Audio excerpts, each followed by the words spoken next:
Greenland. Scene dimulai dengan memperlihatkan dua orang pria sedang di lokasi proyek. Anak buahnya heran kenapa bosnya belum pulang, dan akhirnya ia mengambil alih semua pekerjaan bosnya agar bosnya dapat pulang. Di perjalanan pulang, bos laki-laki tadi mendengarkan berita di radio mobil. Beritanya mengenai Clark, komet yang tidak pernah ditemukan sebelumnya. Sesampainya di rumah, pria tadi menegur istrinya yang sedang treadmill. Pria itu terlihat kaku berbicara dengan istrinya. Istrinya mengatakan butuh waktu untuk memperbaiki suasana. Sepertinya mereka sedang dalam masalah. Istrinya akan pergi mandi dan akan menelpon Deb untuk pulang. Tak lama, anaknya pun pulang. Ia masuk ke kamar bersama ayahnya. Di kamar, ayahnya memuji gambar yang anak itu buat. Ada salah satu gambar yang ia buat, yaitu Clark. Anak laki-laki itu bercerita ke ayahnya apa yang disampaikan gurunya. Clark merupakan komet berbentuk bola salju, namun ia adalah gas. Ayahnya mengajaknya bercanda. Tetapi anak itu bersedih karena orang tuanya sedang dalam masalah. Scene berpindah di ruang keluarga. Berita di TV juga mengabarkan tentang Clark. Deb sedang menonton namun disuruh ayahnya mengerjakan PR sambil dibantu ayahnya. Scene berlanjut di malam hari. John disuruh oleh istrinya tidur di kamar tamu saja. Di pagi hari, John sedang beres-beres di dapur, disapa oleh Ed temannya. Di TV, berita tentang Clark masih berlanjut. Kemudian, Ali, istrinya meminta membeli minuman. Padahal John sedang menyiapkan bara api. Sepertinya mereka akan mengadakan pesta di rumah. John dan Nathan pergi ke supermarket. Ketika mereka sampai di parkiran, Nathan melihat Clark dan sudah berterbangan pesawat militer. Mereka berbelanja, dan tiba-tiba ponsel John berdering. Dari Departemen Keamanan Amerika Serikat, John, Ali, dan Nathan terpilih bergabung dalam pengamanan mengenai Clark ini. Sesampainya di rumah, Nathan langsung bergabung dengan tamu undangan. Tamu menyapa John, namun John bergegas mencari Ali, menanyakan mengenai Ali ditelepon Departemen Keamanan Amerika Serikat atau tidak. Kemudian John keluar rumah, dan tiba-tiba dihantam seperti angin yang dahsyat. John masuk kembali ke rumah. Keadaan dalam rumah sudah panik. Ponsel John berdering lagi.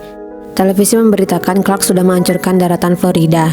Tamu di rumah memeriksa ponsel mereka, namun tak ada pemberitahuan yang sama seperti John. Mereka bergegas pulang. John dan Ali berkemas untuk pergi sesuai permintaan Departemen Amerika Serikat tadi. Ketika sudah menjalankan mobil, John dihentikan oleh Ed dan meminta John untuk mengabari lokasi yang dapat menyelamatkan diri. John menerima permintaan tolong Ed. Kemudian ia dihadang lagi oleh tetangganya, dimintai untuk membawa anak perempuannya yang merupakan teman Nathan. Namun John menolaknya karena hanya ia, Ali, dan Nathan yang terpilih. Mereka terus saja berjalan dan mendapati jalan sudah macet. John memutuskan untuk berjalan mundur dan mencari jalan lain. Nathan membuka tasnya dan mengambil sesuatu. Kemudian menjatuhkan obat yang selalu ia pakai di pinggangnya. Mereka sudah berada di posisi jalan yang tidak macet dan akhirnya sampai di gerbang yang sudah banyak orang-orang menumpuk di sana. John mengambil barang di bagasi.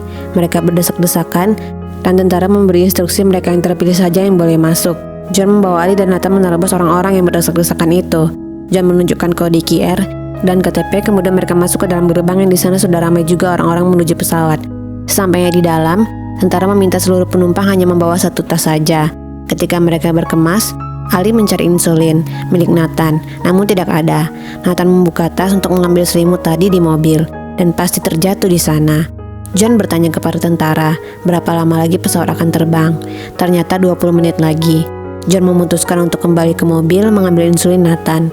Ali cemas menunggu John kembali. Kemudian ia memutuskan untuk berbicara dengan tentara. Bermaksud mungkin meminta tunggu suaminya.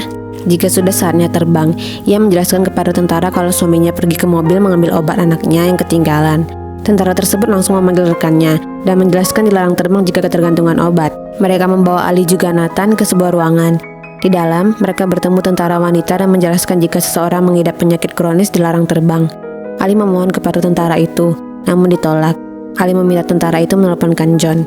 Di sisi lain, John yang sudah masuk kembali ke gerbang mencari Ali dan Nathan, hingga masuklah John ke pesawat. John masih mencari anak dan istrinya, namun tak bertemu. Mereka semua disuruh duduk. Ketika duduk, John disapa penumpang lain. Kenapa ia bisa masuk ke pesawat dengan membawa obat? Keluarga penumpang itu mengidap penyakit yang sama dengan Nathan. Mau tak mau harus ditinggal. John langsung berlari meminta dibukakan pintu pesawat oleh tentara. Tentara itu bingung, namun dibukakan juga pintu pesawat akhirnya. Ali dan Nathan sudah berada di luar gerbang. Tiba-tiba gerbang dibobol massa dan mereka berhasil masuk. Ketika tentara di dalam sekitar pesawat menumpas massa, tak sengaja menembak tentara yang sedang mengisi bahan bakar, membuat bahan bakar pesawat berserakan. John berteriak menyuruh seluruh penumpang turun. Ia dan ribuan penumpang lari, dan tak lama kemudian pesawat pun meledak. Di mobil, Ali dan Nathan menunggu John kembali, namun Ali mendapati kondisi Nathan pucat karena gula darahnya rendah. Ia memeriksa di dalam mobil apakah ada insulin Nathan yang tertinggal. Ternyata tidak, karena memang sudah dibawa John semuanya. Kemudian Ali dan Nathan memutuskan untuk pergi ke apotik, dan selanjutnya ke rumah ayah Ali.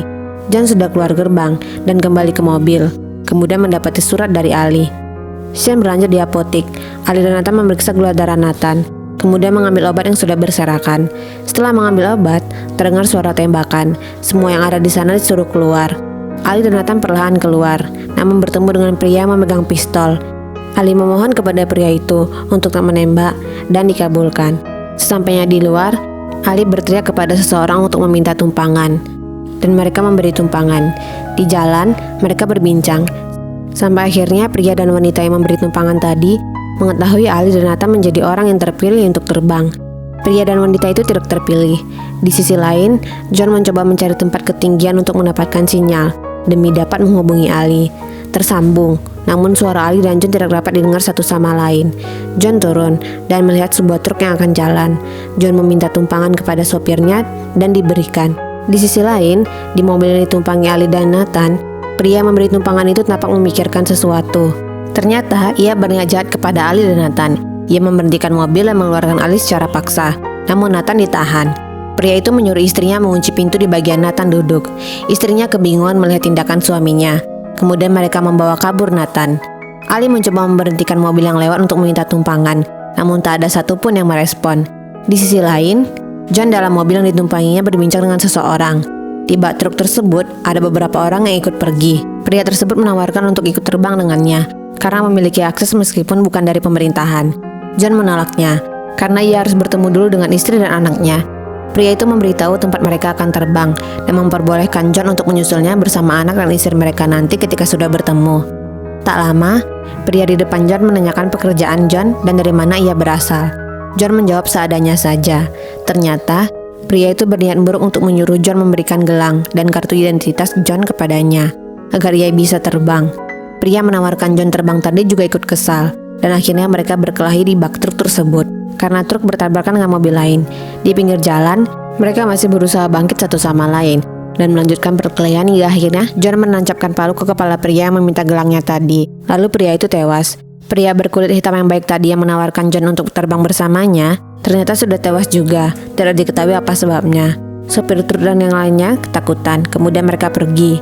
Di sisi lain, ada mobil berhenti yang memperbolehkan Ali menumpang, dan Ali pun naik. Scene berpindah di mobil yang menculik Nathan. Mereka sampai di gerbang bandara, berhadapan dengan tentara. Kemudian mereka menunjukkan gelang, yang hanya ada gelang di tangan Nathan dan gelang Ali yang dipakai oleh istri penculik Nathan itu. Pria itu mengaku kepada tentara, gelangnya dicuri. Sontak saja Nathan langsung mengatakan kalau ia diculik. Setelah tentara scan barcode Nathan, ia langsung tahu kalau Nathan sudah dibatalkan terbang. Pria itu dan istrinya diamankan. Nathan juga diamankan oleh tentara. Scene berpindah di mobil yang ditumpangi Ali. Setelah sampai di jalanan yang macet dan dipenuhi mobil, Ali langsung turun dan berlari memasuki gerbang. Ia melapor kepada petugas anaknya hilang. Petugas tersebut mengantarkannya ke tenda anak. Setelah mencari di beberapa tenda, akhirnya Ali bertemu dengan Nathan. Tak lama kemudian, perawat masuk dan akan memberikan obat serta peralatan lengkap untuk diabetes yang diderita Ali. Perawat itu menawarkan untuk pindah ke tenda keluarga, namun Ali menolak karena harus bertemu John di rumah ayahnya. Perawat menawarkan Ali dan Nathan untuk ikut bersama bus militer yang melewati arah rumah ayah Ali.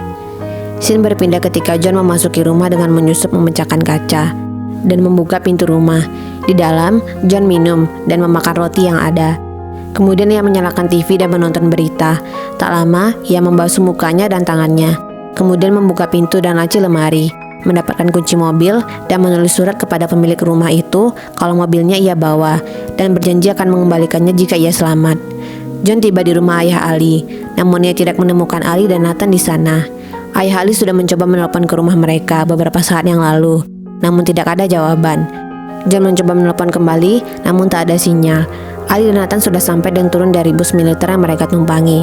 Ali menelpon ke rumah menggunakan telepon umum karena tidak ada sinyal di ponselnya. Terburu-buru John pergi menghampiri telepon dan ternyata sudah dijawab ayahnya. Mereka langsung menyusul Ali. Akhirnya John, ayah, bertemu Ali dan Nathan. John, Ali dan Nathan berpelukan. Ali juga memeluk ayahnya. Kemudian mereka pulang dan sampai di rumah. Di rumah ayah Ali, mereka langsung menyalakan TV untuk mencari tahu perkembangan terkini. Dalam beberapa jam lagi, pecahan Clark akan menghantam Eropa. John langsung ingat apa yang dibilang pria baik kemarin. Ia menyampaikannya kepada Ali untuk segera berangkat ke lokasi yang dikatakan pria kemarin. Ali langsung mengajak Nathan bersiap. John dan ayah Ali berbicara di kandang kuda. John mengajak Dale, ayah Ali, untuk pergi, namun tidak mau ikut ayahnya. Ayahnya mengenang ibunya yang meninggal di rumah itu, dan ia juga harus sama. Tak lama kemudian, Ali datang dan mengajak ayahnya untuk ikut juga, namun Dale tetap tak mau. Tiba-tiba, hantaman pecahan Clark datang. Mereka panik dan langsung menyusul Nathan yang berada di rumah.